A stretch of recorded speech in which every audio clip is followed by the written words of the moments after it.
Let me start this video with a quote from management consultant and author Peter Drucker.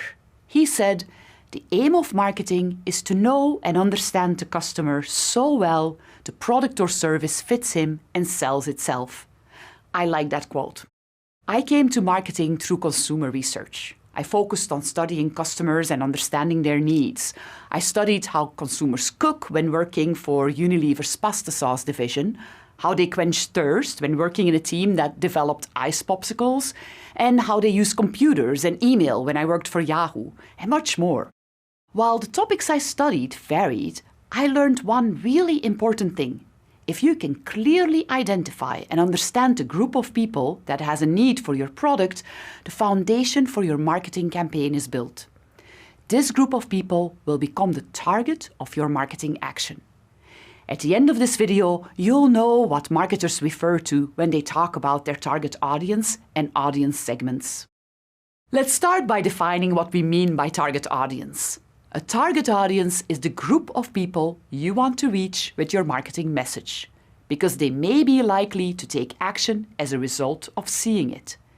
And while you may be tempted to say that your audience is everyone, that's not realistic. Not everyone is interested in every product.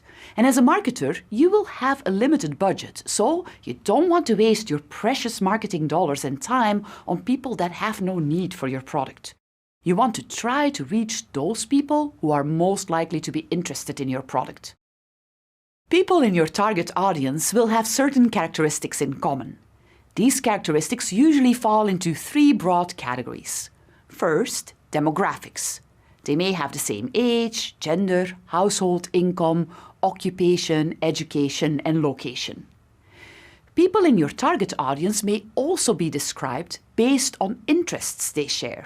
They may all be interested in certain products, topics, or activities. Or they may share certain behaviors.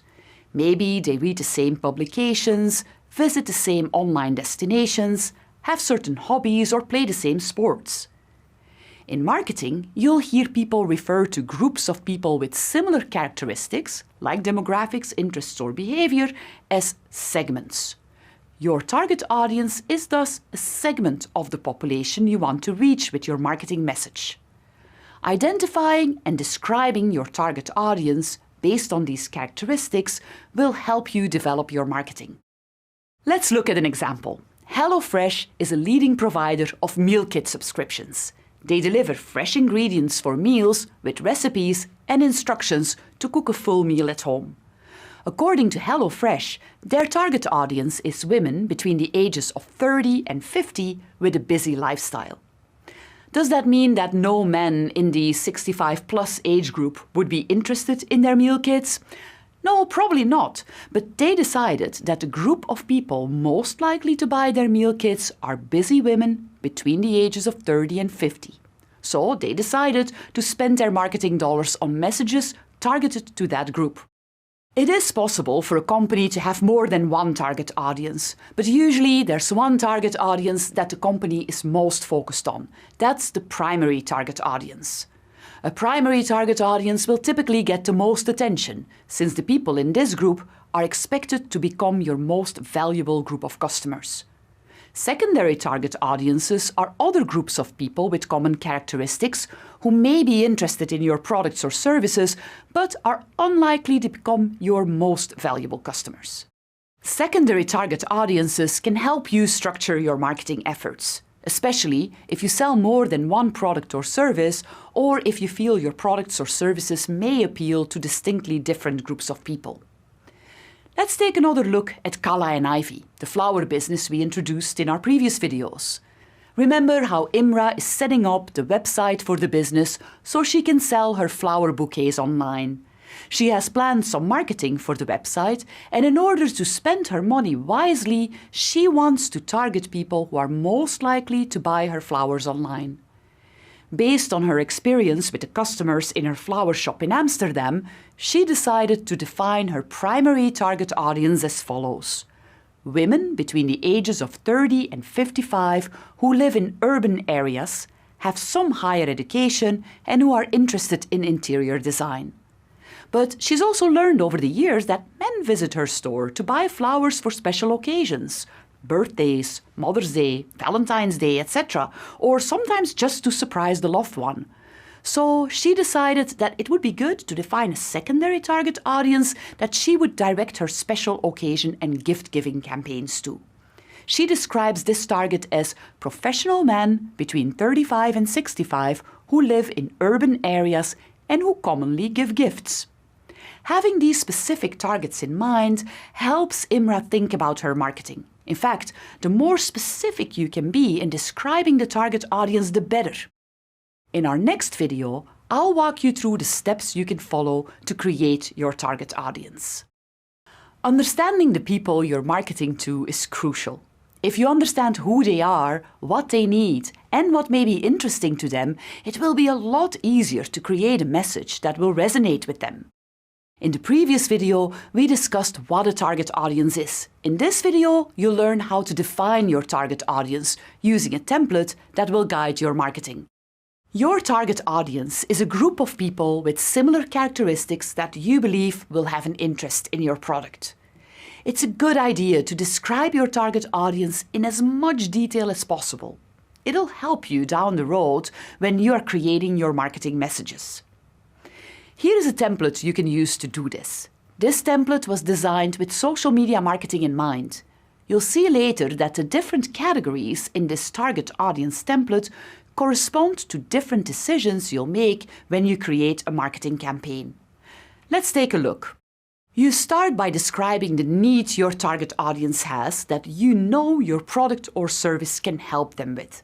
Remember Kala and Ivy, the flower business?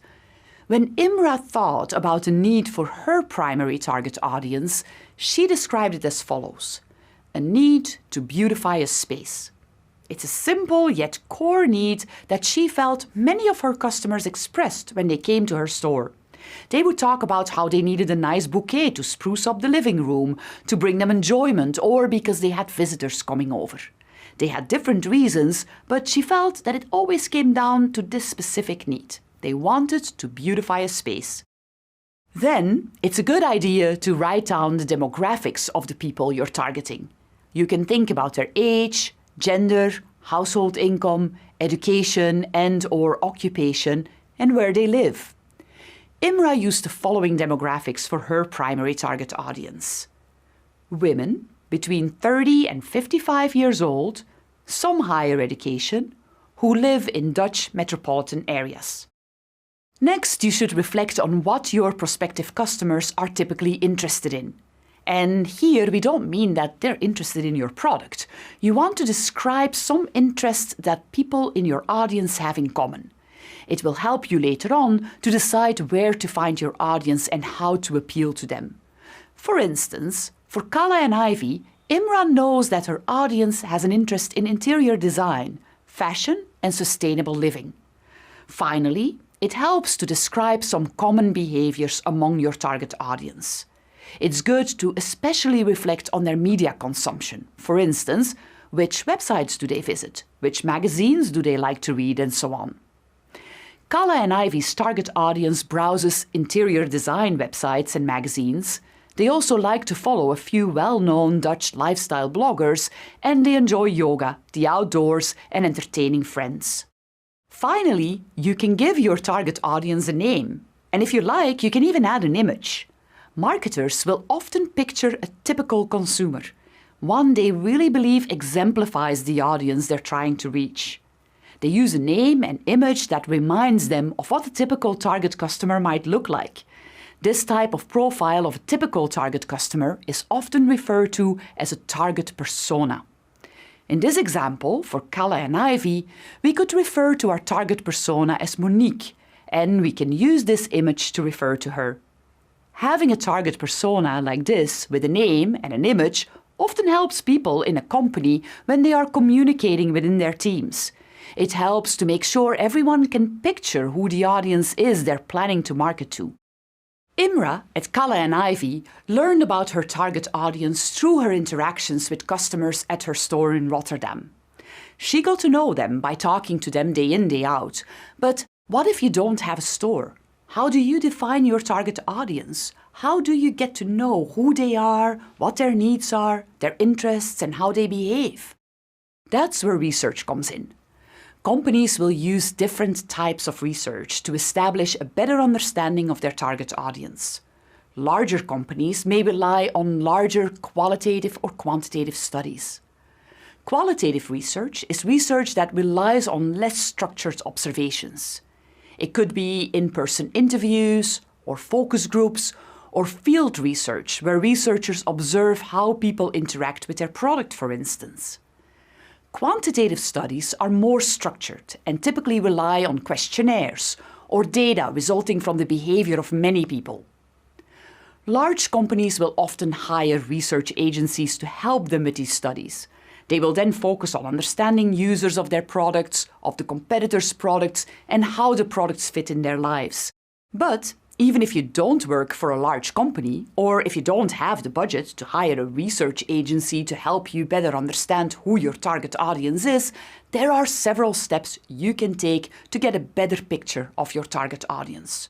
First, start with your current customers.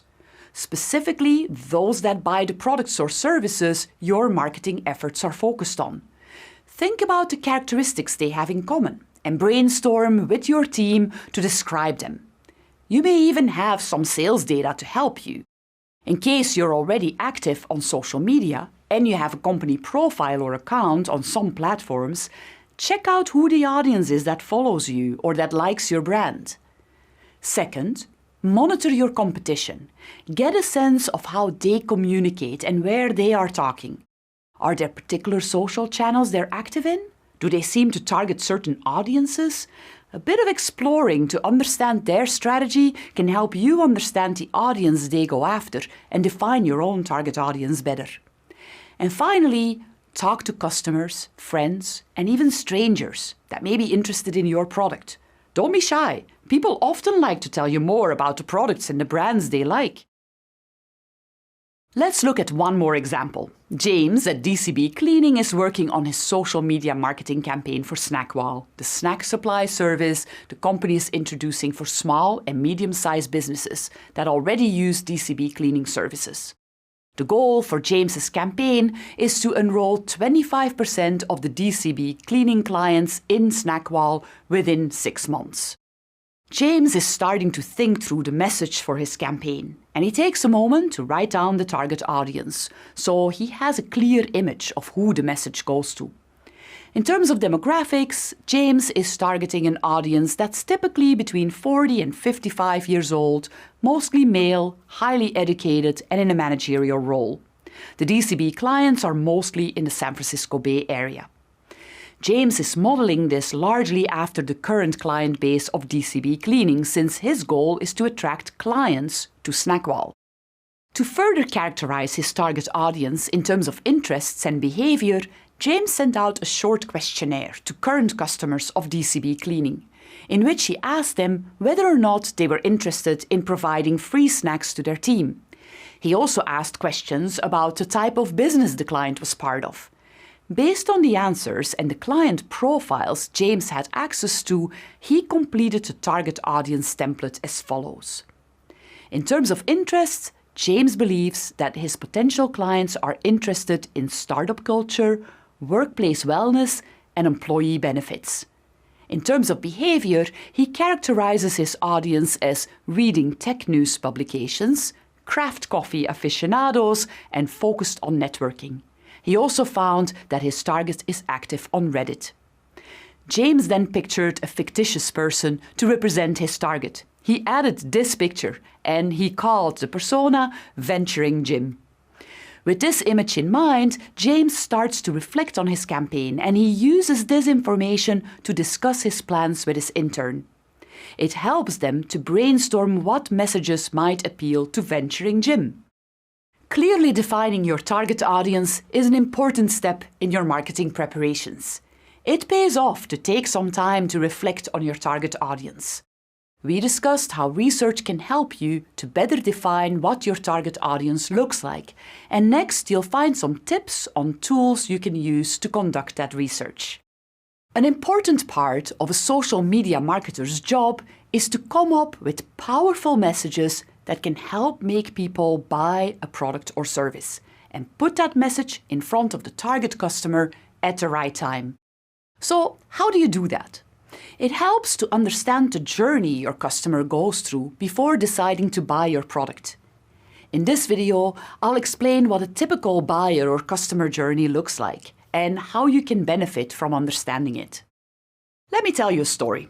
I like to ride my bike. I grew up biking back and forth to school, and ever since I've loved using my bike to quickly get to our local bakery, ride to the office when I can, and just go for a ride for fun.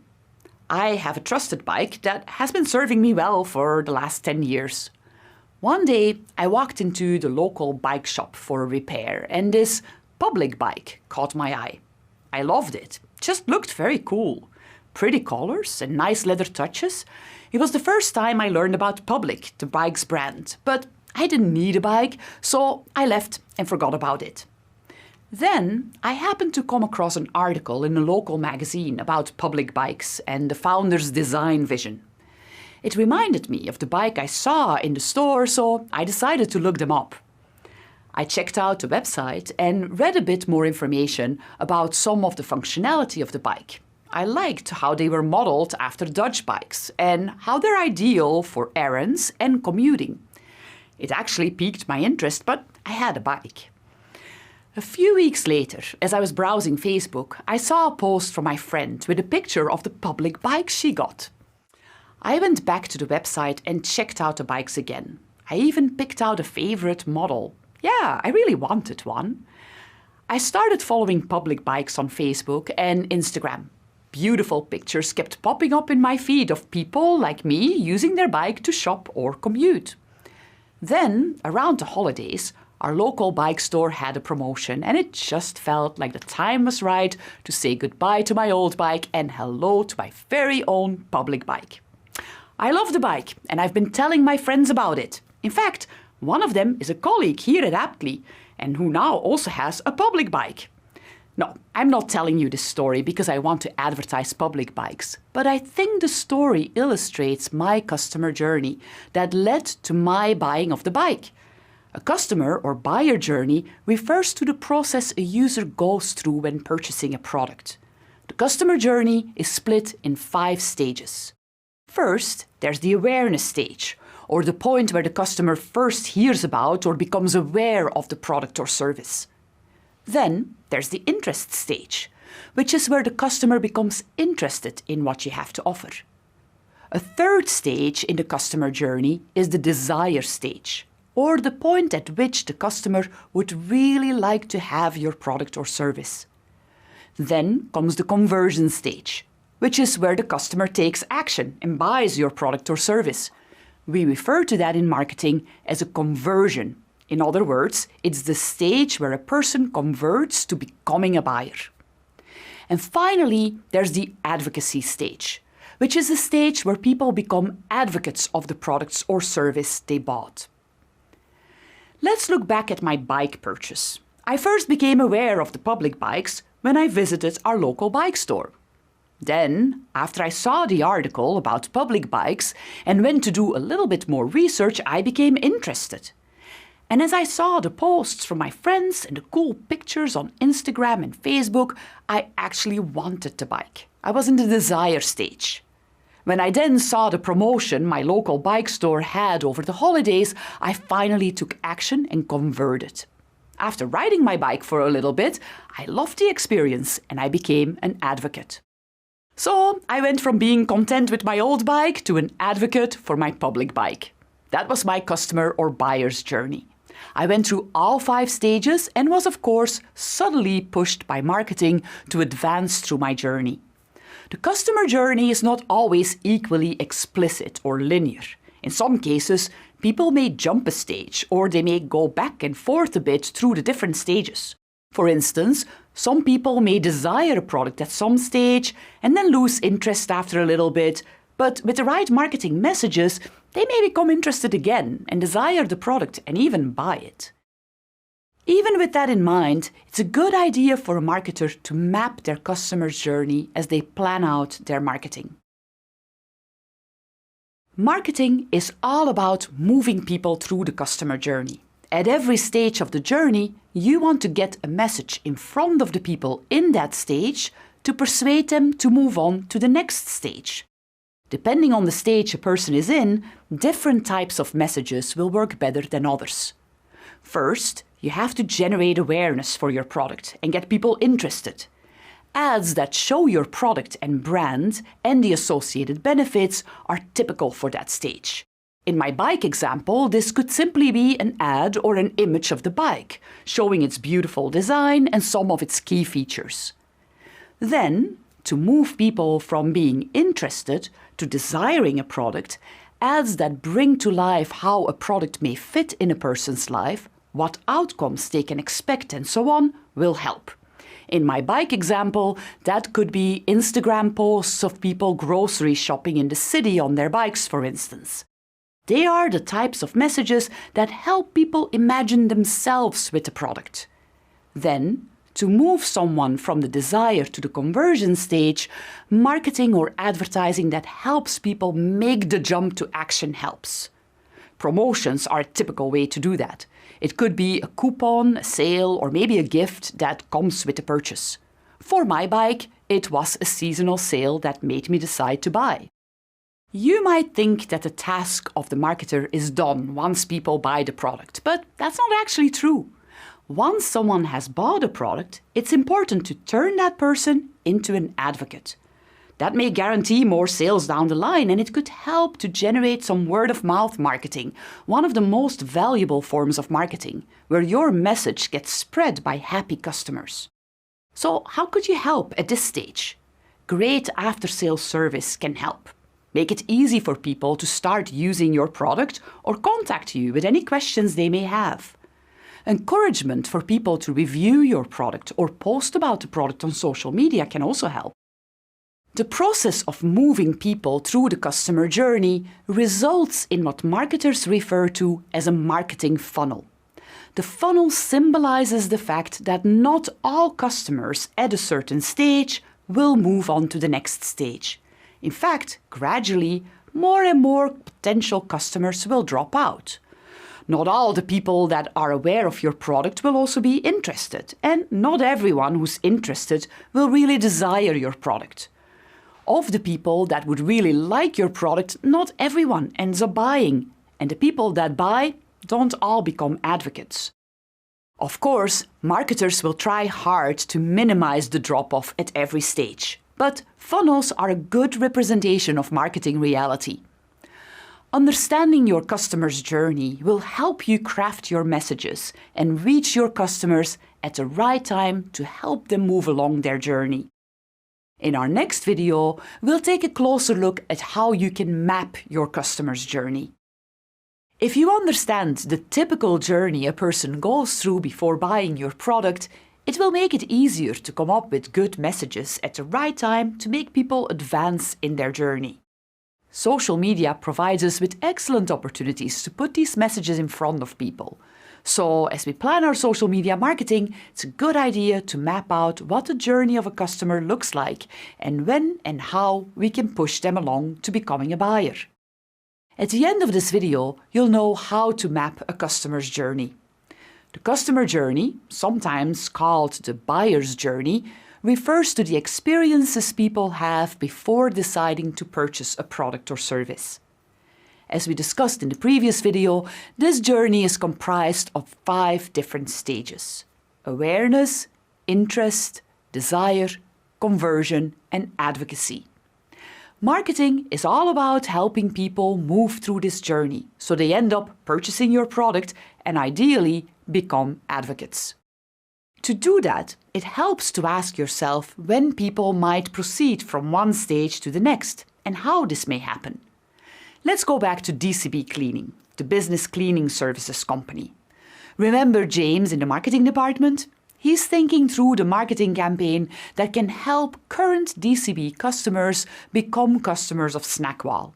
James has determined who his target audience is, their current customers interested in providing benefits for employees and contributing to employee wellness.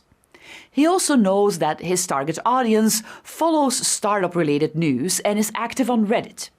Now he's trying to imagine what a typical journey may look like for his target customer before they become Snackwall customers, and when and how they may move from one stage to the next. First, James thinks about the awareness stage. He asks himself when his target will be most receptive to becoming aware of his product and also having an interest in it. James believes that it's best to talk about Snackwall a few weeks after a person became a customer of the cleaning service. He figures that by then, customers will understand how the DCB service is different, convenient and personal, and they may be receptive to thinking about a new product they offer. James believes that the best way to introduce Snackwall is through a message in the DCB cleaning app, which his customers typically open on a weekly basis. And he also plans to post about Snackwall on the DCB Cleaning Facebook page. Then, when a person has seen an initial message, they may be interested, but James thinks he needs to do something more to make people really want the service. He wants to prove to them that the snacks are different from the usual office candy, so he thinks a promotion could help. He could give people a credit to purchase the snacks in the app. That way, they get to experience what it's like to be a customer of Snackwall. So he plans a $20 credit for each DCB customer to try out the snacks. James believes that this trial will move many people into the desire stage. He would then follow up a few weeks later after people tried the snacks with another offer, a coupon for 20% off the first snack delivery. He thinks that this will lead many customers to convert and become a customer of Snackwall. For those people who converted and put a Snackwall in their office, James plans to follow up with a surprise. A box of new fruit bars, free of charge. The only thing he will ask for is that customers follow the Snackwall Facebook page. He hopes that that will make for loyal customers and real advocates for Snackwall. Of course, different customers may go through different journeys. But by mapping what you believe is a common journey, you have a good starting point to plan your marketing campaign. Here is a template you can use to map your customer journey. You can use this to reflect on what a typical journey could look like for your target audience. For each stage in the customer journey, ask yourself, when is my customer ready to move on to the next stage?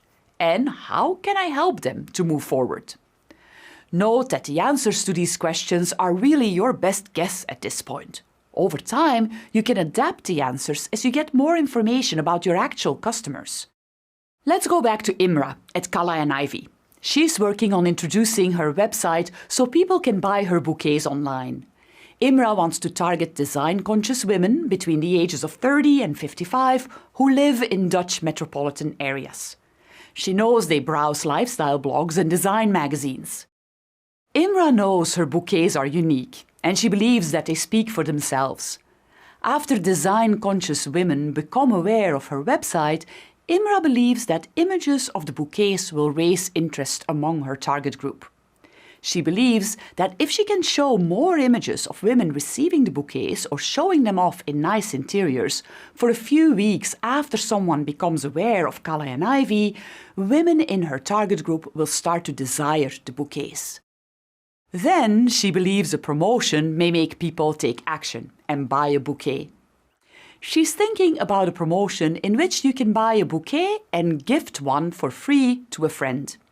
Imra's bouquets come with instructions on how to best keep them fresh and a thank you card from Kala and Ivy with a coupon for a next purchase. Imra hopes that this extra care after the conversion will make advocates out of her customers.